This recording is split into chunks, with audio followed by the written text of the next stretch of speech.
और 2024 के चुनाव पर अब देखते हैं हमारा खास शो मोदी और भाईजान।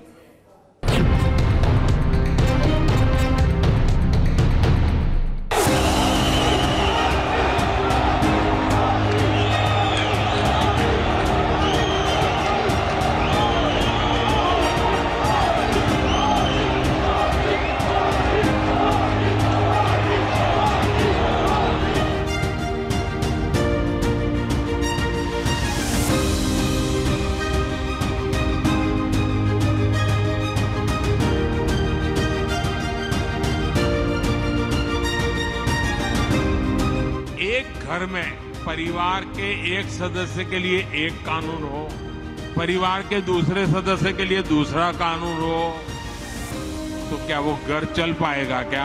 एक कानून, हिंदू मुस्लिम सब एक कानून। पूरे कॉमन सिविल कोड लागू होना चाहिए। कोई भी कानून हो पूरे देश के अंदर संविधान के तहत जो भी कानून होता है एक होना चाहिए, सभी एक पूरा होना चाहिए, एक होना चाहिए।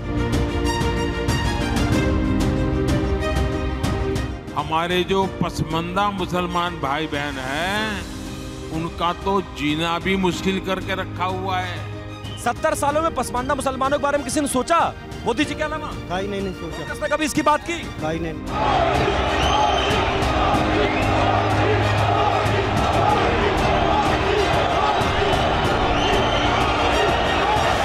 तीन तलाक के पक्ष में बातें करते हैं।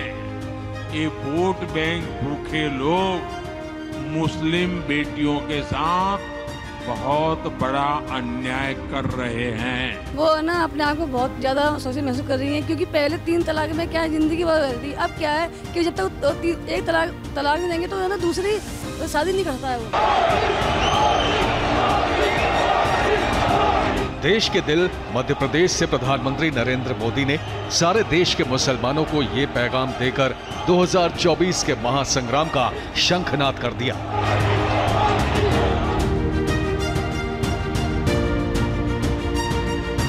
ऐसे में टीवी 9 भारतवर्ष दुनिया के 7 अजूबों में शुमार ताज नगरी आगरा पहुंचा।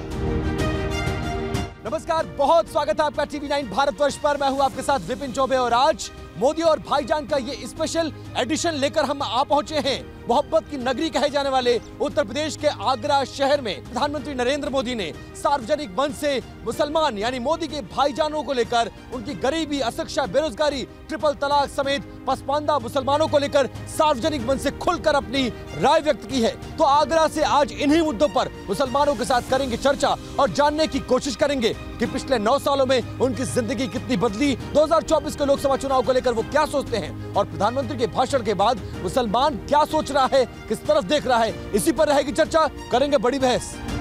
मोहब्बत की निशानी वाले इस ऐतिहासिक शहर में हमने अपने सफर का आगाज एतमादुद्दौला से किया।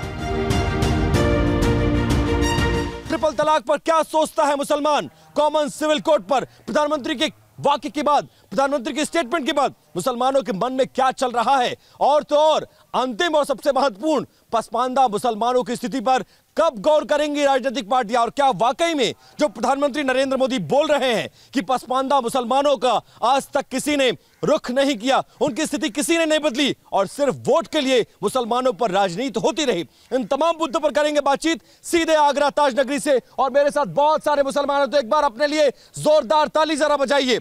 और उसके बाद कार्यक्रम की शुरुआत करते हैं। ये तमाम लोग अल्पसंख्यक समुदाय से ताल्लुक रखते हैं और ये जानते हैं कि देश में क्या कुछ चल रहा है। लेकिन ये बताइए, आगरा में हम जो मौजूद हैं हम लोग, और जो प्रधानमंत्री जी कह रहे हैं उस बात में कितना दम है? क्या वाकई में 70 सालों में मुसलमानों की कुछ स्थिति बदली है या फिर नहीं बदली?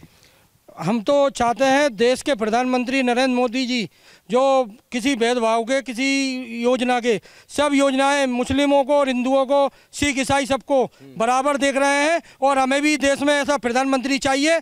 70 साल से कांग्रेस ने, सपा बसपा को, जो भी पार्टी है, उन्होंने ठगने का काम किया है। मुसलमानों को बिरयानी बनती है हमारे यहाँ, उसमें तेजपात का पत्ता डलता है, उसने तेजपात का पत्ता लेते हैं, निकाल के स्वाद लिया, उसको फेंक दिया। मुसलमानों को इस्तेमाल किया गया है। जब से नरेंद्र भाई मोदी की सरकार बनी है, जब से मुसलमान खुशहाल है। 70 साल तक मुसलमानों ने किसको वोट किया? कांग्रेस को किया, सब पार्टियों को किया और सबने धोखा दिया। सब स्थिति मुसलमानों की किसके राज में बदली है बताइए?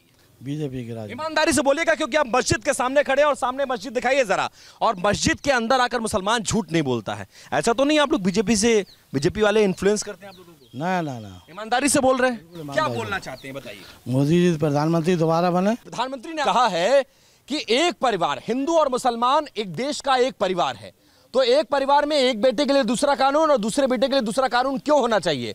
कॉमन सिविल कोड लागू होना चाहिए या नहीं होना चाहिए? मुसलमान क्या चाहता है? एक कानून, एक कानून, हिंदू मुस्लिम सब एक कानून। प्रधानमंत्री ये कह रहे हैं कि 70 साल में वोट लिया राजनीतिक दलों ने मुसलमानों का, लेकिन आज भी मुसलमान उसी पायदान पर खड़ा है जहां 70 साल पहले खड़ा था। क्या ये बात सच है? पहले भी मजदूरी करते थे 70 साल पहले बड़े बूढ़े, आज भी मजदूरी करते हैं। आज भी कौन से अधिकारी बने हुए हम लोग? हमारी गिनती पे बदली? कुछ भी नहीं बदली है। कांग्रेस को वोट करके कोई फायदा हुआ? कोई फायदा ना, किसी को भी फायदा, हमारे लिए तो कोई फायदा नहीं हो रहा, लेकिन यही है कि हमारा नुकसान हो रहा है। देश का युवा क्या चाहता है? मुसलमान जो युवा है वो क्या सोचता है? क्या एक कानून होना चाहिए पूरे देश में? एक कानून बराबर होना चाहिए सबके लिए, सबका साथ, सबका विकास और सबका विश्वास। किसी के लिए अलग अलग कोई कानून नहीं होना चाहिए। आपके कितने बच्चे हैं? मेरे बच्चे 4 हैं। 4 बच्चे हैं, तो 2 बच्चों के लिए दूसरा कानून, 2 बच्चों के लिए दूसरा कानून, ऐसा होता है क्या? नहीं, एक कानून होना चाहिए। एक कानून होना चाहिए। तो फिर कांग्रेस विरोध क्यों कर रही है? वो कह रही है देश में कॉमन सिविल कोड नहीं होगा, नहीं होना चाहिए, इससे मुसलमानों का हक छिन जाएगा। नहीं, कोई मुसलमान कानून एक होगा और सबके लिए मिलेगा। क्या नाम है आपका? साउद्दीन सिद्दीकी। सहाबुद्दीन है नाम आपका? सिद्दीकी। मुसलमान है आप? मुसलमान होके ये बात बोल रहे हैं? कांग्रेस के पेट में दर्द हो जाएगा। मुसलमान कांग्रेस के साथ छोड़ चुका है क्या? बिल्कुल के छोड़ चुका है। पहले जो कानून कुछ और था, अब कानून कुछ है, बढ़िया कानून। सबको पेंशन भी मिल रही है और सबको काम भी हो रहे हैं, राशन कार्ड भी हो रहे हैं, जो राशन वो भी मिल रहा है जनता को। मुसलमानों को कोई आपत्ति नहीं? मुसलमानों को कोई आपत्ति नहीं है, उसमें सहमत है पूरा मुसलमान। तो इसमें जो राजनीतिक दल दूसरे हैं वो मुसलमानों को भड़का रहे हैं, कर रहे हैं, वो गुमराह करने की कोशिश कर रहे हैं और कुछ नहीं है। ऐसा तो नहीं कैमरा चल रहा है इसलिए अच्छी बात बोल रहे हैं? नहीं। पीछे मस्जिद है, उधर देख के बोलो, मस्जिद देख के बोलो, सही बात कहना। बिल्कुल सही बात है। अच्छा, आप कैमरा हटवा दिया हमने। एक बात बताइए। अच्छा, कैमरे के पीछे बोल दो। अरे राहुल गांधी ये कह रहे हैं मुसलमान बहुत बर्बाद हो गया है। अखिलेश यादव कह रहे हैं बड़ा नुकसान हो गया मुसलमानों का। क्योंकि अखिलेश यादव को नुकसान होने ही होना है, क्योंकि उन्होंने मुसलमानों को यूज किया है। मुस्लिम समाज का व्यक्ति कौन नहीं चाहता है कि IAS IPS और डॉक्टर इंजीनियर बने? और मोदी जी ने जो नारा निकाला, एक हाथ में कुरान एक हाथ में कंप्यूटर, उसमें मतलब उसमें दीनी तालीम तो पालेंगे हम मदरसे में, पर हम डॉक्टर इंजीनियर IPS IAS मुसलमान नहीं बनेगा। तो इसलिए राज में नहीं बना है। कांग्रेस तो बड़े मुसलमान। अरे क्या बात कर रहे हैं? एक हाथ में कुरान एक हाथ में कंप्यूटर। पसमानदा मुसलमान कोई बड़ा मुद्दा है। 70 सालों में पसमानदा मुसलमानों के बारे में किसी ने सोचा? मोदी जी के अलावा कहीं नहीं सोचा। कांग्रेस ने कभी इसकी बात की? कहीं नहीं। रैलियों में, मंच पर कभी इसकी चर्चा हुई? नहीं भाई। आज मोदी जी चर्चा कर रहे हैं तो मुसलमान क्या सोचता है? अच्छा लग रहा है मुसलमानों को? अच्छा लग रहा है। 70 साल में जो कांग्रेस ने जो काम करा वो शायद ही कोई कर पाएगा। जड़ काट दी, खत्म कर दिया। जो मुसलमानों की जड़ काट दी। वहाँ राहुल गांधी कहते हैं हमारे राज्य में मुसलमान यहाँ से यहाँ तक आ गया, मोदी जी ने पीछे ढकेल दिया। मोदी जी ने पीछे नहीं खींचा, मोदी जी उठा के ला रहे हैं कीचड़ में से। जो कीचड़ में गिरे हुए थे मुसलमान, उनको उठा के ला रहे हैं मोदी जी। इस बात सही कह रहे हैं? कौन कीचड़ में ढकेला मुसलमानों को? कांग्रेस ने ढकेला या बीजेपी ने? बीजेपी के राज्य में बहुत पीछे हो गए होंगे मुसलमान, तो बड़े पीछे हो गए होंगे बीजेपी के राज्य में। बीजेपी राज्य कहाँ पीछे हुए हैं? आगे बढ़ते जा रहे हैं। आगे काम रोजगार मिल रहा है, सब कुछ मिल रहा है, कोई दिक्कत नहीं आ रही मुसलमानों को। अब क्या परेशानी आ रही है? की बात कह रहे हैं? बात है। आयुष्मान, मुद्रा लोन, सड़क, बिजली, पानी, ये सब मिल रहा है कि नहीं? सब मिल रहा है, बराबर मिल रहा है। बराबर गलियों में समर सेविल लग रही है, गलियां बन रही हैं और सड़कें बन रही हैं, सब बराबर मिल रहा है। राशन भी टाइम से मिलता है, हर चीज बराबर मिलती है। आयुष्मान कार्ड बना? जी हाँ। पूरे परिवार का बना? कोई भेदभाव तो नहीं हुआ? जी नहीं। ज्यादा मुसलमानों के मन की बात जानने के लिए हम आगे बढ़े। सड़कों गलियों से गुजरते हुए हम मुस्लिमों की खासा आबादी वाले नौबस्ता इलाके की लोहा मंडी पहुंच गए। तो हम आ चुके हैं आगरा के नौबस्ता के लोहा मंडी इलाके में। ये मुसलमानों की घनी आबादी वाला इलाका कहलाया जाता है और यहां पर लगभग 80% से ज्यादा मुसलमान रहते हैं। प्रधानमंत्री जी कह रहे हैं कि एक हाथ में कुरान और एक हाथ में कंप्यूटर, इसमें कोई दिक्कत है? कोई दिक्कत नहीं है।